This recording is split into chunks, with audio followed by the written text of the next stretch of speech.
Hola a todos. Hoy nos sumergimos en el Evangelio de Marcos. Es la historia de Jesús más antigua que tenemos, y es trepidante, va directa al grano. Nos presenta a un Jesús que no encaja en el molde de un rey tradicional, sino en el de un siervo increíblemente poderoso. Y es que Marcos arranca de una forma que llama mucho la atención. Nos lanza una pregunta desde la primera página. ¿Por qué no hay historia de nacimiento? ¿Ni una sola mención a su familia? Esto, como vamos a ver, no es un descuido, sino toda una declaración de intenciones. Para entenderlo, hay que ponerse en situación. El autor es Juan Marcos, un colaborador muy cercano del apóstol Pedro. Estamos hablando de los años 50-55, así que es muy probable que este sea el primer evangelio que se escribió. Y, dato clave, se dirigía a un público romano. Por eso es tan corto, tan directo, tan lleno de acción. Y aquí viene la respuesta a esa primera pregunta. Para un romano, el árbol genealógico de un siervo, de alguien que viene a cumplir una tarea, era completamente irrelevante. Lo único que importaba era la misión. Por eso Marcos presenta a Jesús ya en marcha, listo para la acción, porque ha venido a hacer el trabajo. Y si tuviéramos que resumir todo el libro en una sola frase, sería esta. Es la tesis central. Jesús, que se autodenomina Hijo del Hombre, no viene a que le sirvan, sino a servir y a entregar su vida. Esta idea lo cambia todo. Bien, con esta idea en mente, el libro se lanza una primera gran pregunta. A medida que Jesús empieza a actuar en Galilea, todo el mundo a su alrededor se hace la misma pregunta, casi como en una novela de misterio. Pero, ¿quién es este hombre en realidad? Y claro, esta pregunta surge porque lo que hace Jesús es algo nunca visto. No enseña repitiendo lo que a otro dijeron, como los escribas.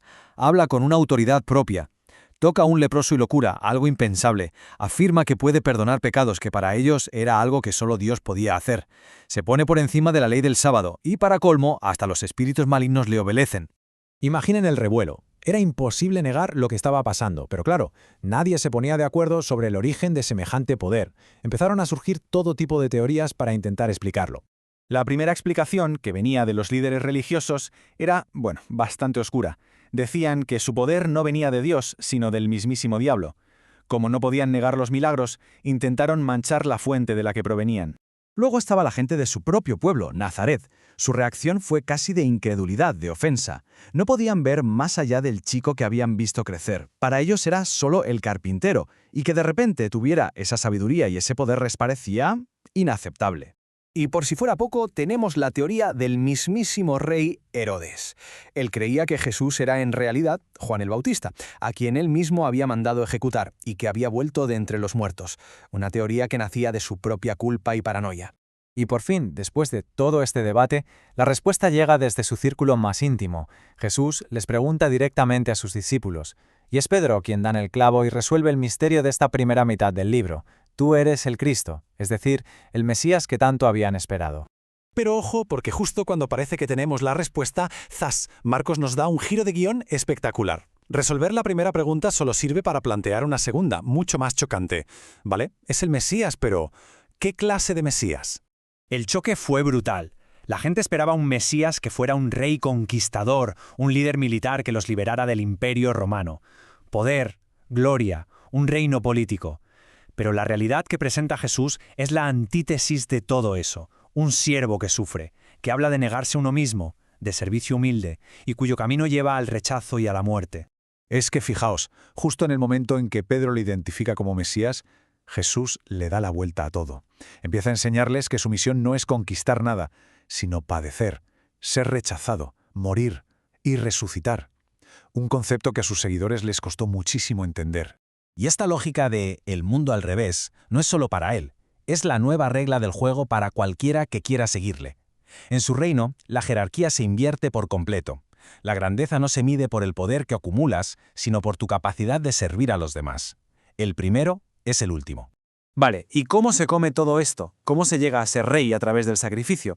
Pues la parte final del libro se dedica precisamente a mostrarnos esta paradoja en acción. Cómo Jesús llega a su trono no a pesar de la cruz, sino a través de ella. Todo se acelera en esa última semana en Jerusalén. Es una montaña rusa de acontecimientos. Entra aclamado como un rey, pero en vez de ir a un palacio se va al templo y lo purifica, desafiando a las autoridades.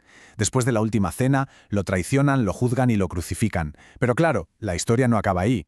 Y aquí, en la cruz, llega uno de los momentos más potentes de todo el Evangelio. Es muy significativo que sea un soldado romano, Un pagano, parte de esa audiencia a la que Marcos se dirige, quien al ver a Jesús morir hace la confesión definitiva.